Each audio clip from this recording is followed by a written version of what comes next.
Napagod ako sa mga tindahan na to dito. Napakaraming tindahan, puro wala silang kwenta. Abay, nakalimang tindahan na akong napuntahan, hindi ako makapag-cash out sa kanila. Laki-laki ng mga tindahan nila, wala silang pera. Kaka-inch yung mga tindahan na to. Dito kaya sa tindahan na to, may cash out, kaya dito maka-cash out na kaya yung pera ko. Pagod na ako, kakalakad dito kakahanap ng maka-cash outan ko. Tapos, hindi nila pinapa-cash out. Para ka ng mga tindahan nila, wala silang kwenta. Subukan ko nga dito.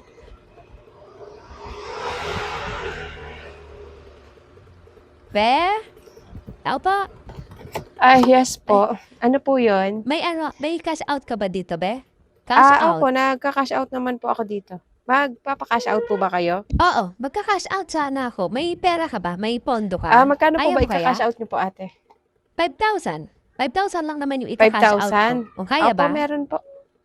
Ay nako, salamat naman. Alam mo ba nakailang tindahan na ako napuntahan dito? 5 tindahan na. Pang-anim ka na. Hindi nila ako pinapa-cash out.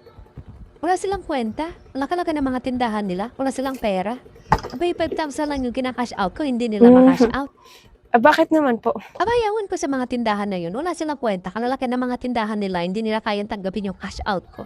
5,000 lang naman yung kina-cash out ko. Wala silang Baka kwenta. po wala silang pondo, kaya hindi po nila tinanggap yung cash out po O ikaw, ninyo. may pondo ka ba niyan? Baka naman kamukha ka lang din nila na hindi Opo, tatanggapin yung cash meron out naman ko. po akong pondo. 5,000 lang naman po yung kina-cash out nyo eh. Sige, sa'yo na lang ako magka-cash out. Ano pala yung number mo? Saan isi-send Yung yung cash number out? ko po, ayan po yung number ko. Yung 0936 po, yung desk po. Doon po kayo magsisend. Sige, sandali lang. Tatawagin ko lang yung asawa ko para maibigay ko yung number mo. Sige po. Tawagin niyo po muna asawa niyo. Siya po ba yung magpapadala? Oo, siya yung magpapadala. Sa kanya manggagaling yung sige pera. Hello, babe. Andito na ako sana sa tindahan. Ito yung number ha. Sasabihin ko. Ready ka na. Sabihin ko yung number ha. Sandali lang, kuha lang Dito ko ako ng isi-send ballpen. yung padala na 5,000. Sige, sabihin mo na yung number. 0936 0936 313 313. nakuha mo? Nasulat mo na? Okay na, nasulat ko na. Okay na yung number. Wait lang, isasend ko lang sa'yo yung padala. 5,000 yung isasend ko, sakto ha? Sige. Hintayin ko na lang yung message mo kapag okay na. Be! Okay na daw. Yes po ate. Masend na daw, sabi ng asawa ko. Okay na. Nasend na daw po? Okay na, 5,000 sakto yung pinadala. Patingin po ako nung ate, yung reference number. Ay, sandali lang. Itatanong ko muna. Sige po. Be! Wala walang reference number na binigay yung asawa ko. Check mo na lang daw sa Wala po cellphone bang mo. binigay? Reference number po. Kailangan ko po kasi yun eh. Wala siyang binigay. I-check mo na lang sa cellphone mo. Makikita mo naman yung dyan. Ikaw na lang mag-check. Ako pa hihingan mo ng reference number. Pwede naman tignan na lang sa cellphone mo kung ano yung reference number. Saglit lang po. I-check ko lang po ha.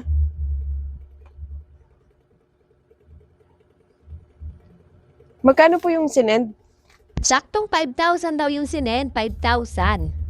5,000. Sige po. Wait lang po. I-check ko lang po. Aka na yung pera, yung kina-cash out ko. Bawasan mo na lang ng charge doon. Asan na yung pera? Ano ka ba naman? Ba't di mo binibigay yung pera? Nasenda ng asawa ko yung cash out. Di ko ba ibibigay Ate, yung pera? wala po akong na-receive na 5,000 po. Tanong wala ka na-receive. Nasend na yun ng asawa ko. Imposible naman wala ka na-receive.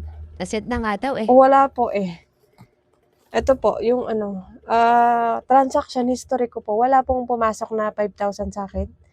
Sure po ba yung asawa nyo na nasend na po dito? Oo, sabi niya sa akin, nasend na eh. Kaya kunin ko na daw yung pera. Bakit tayo mo ibigay yung pera? Nasend na ng asawa ko yung 5,000 sa'yo. Anong ginagawa mo? Pati tinitignan mo dyan, pati mo na lang ibigay yung pera.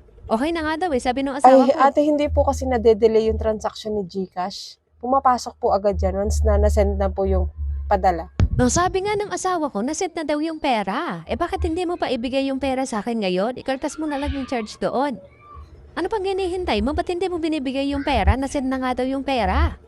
Ano ba? Ate, Magtititigan na lang hindi tayo po ako dito? pwedeng magbigay ng pera sa inyo kung wala naman pong pumasok sa akin. Sabi ng asawa ko, okay na daw eh. Pumasok na daw. Bakit ayaw mo ibigay yung Kahit pera? na po Okay sinabi na nga niya daw eh. pumasok na, wala naman po ako na-receive. Paano po ako magbibigay ng pera sa inyo? Sabi nga nung asawa ko, okay na nga daw. Pumasok na. Sabihin Bigyan mo niyo na po lang sa kaya asawa yung niyo, pera. kinukuha ko yung reference number, kailangan ko po.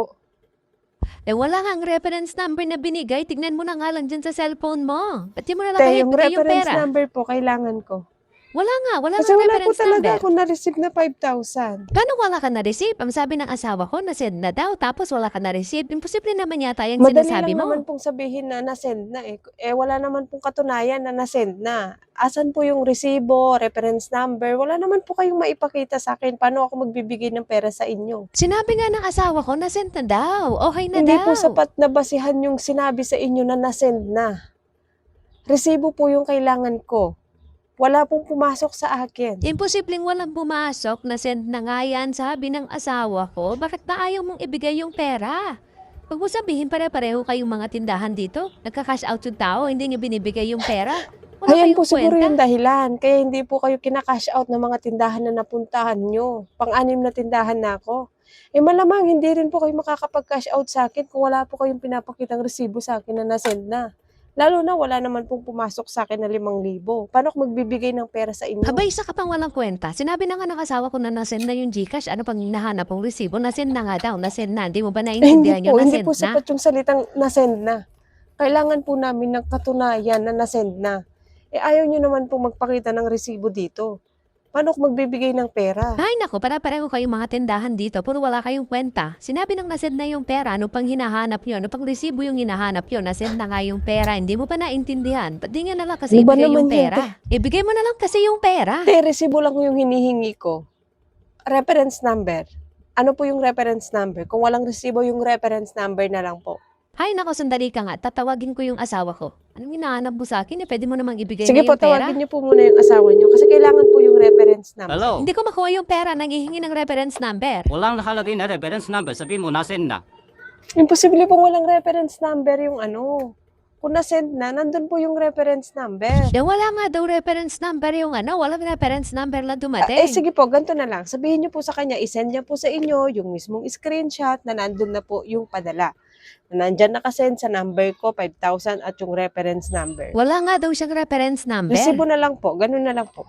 O sandali ka, sasabihin ko. Hello, yung ano daw, yung resibo daw ang kailangan, yung screenshot mismo, na picturean mo ba? Yun na lang yung isend mo sa akin? O sige, sandali ka. Isisend po sa'yo yung screenshot. Pakita mo sa kanya yung ano. O hintay pag ka, may isasend yung po receipt. kayo, sige, magbibigay ako ng pera.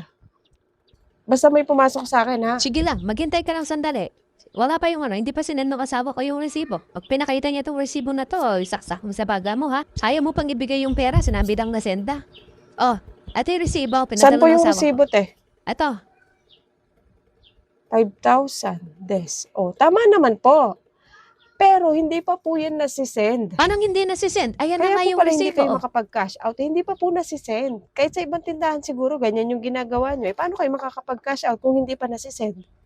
Kaya po walang pumapasok sa akin kasi hindi pa yan nasend. Paano hindi pa nasend? Ito na nga yung ano, Opo, screenshot, di ba? po. Ito na. Asan po yung reference number? Di ba walang reference number? Kasi nga po, hindi pa siya nasend. Ang kulit mo naman. Gusto mo i-report kita sa barangay, ayaw mo ibigay yung pera ko? Lahat kayong tindahan dito, puro walang kwenta. Kahit magpunta ka ng barangay at magreklamo doon, mapapahiya ka lang. Hindi pa nasend din, tapos magre-reklamo ka dito, ba't ayaw ko ibigay yung pera? Sinabi na nga nasend na, ayaw niyo pa ibigay yung pera. Lahat kayo, Hindi pare-pareho mo kayo. kausap, te. Kung walang kwenta kayo Oh, mga ito tindahan piso, te. kayo. Oh, maghanap ka ng kausap mo. Biyerna ka.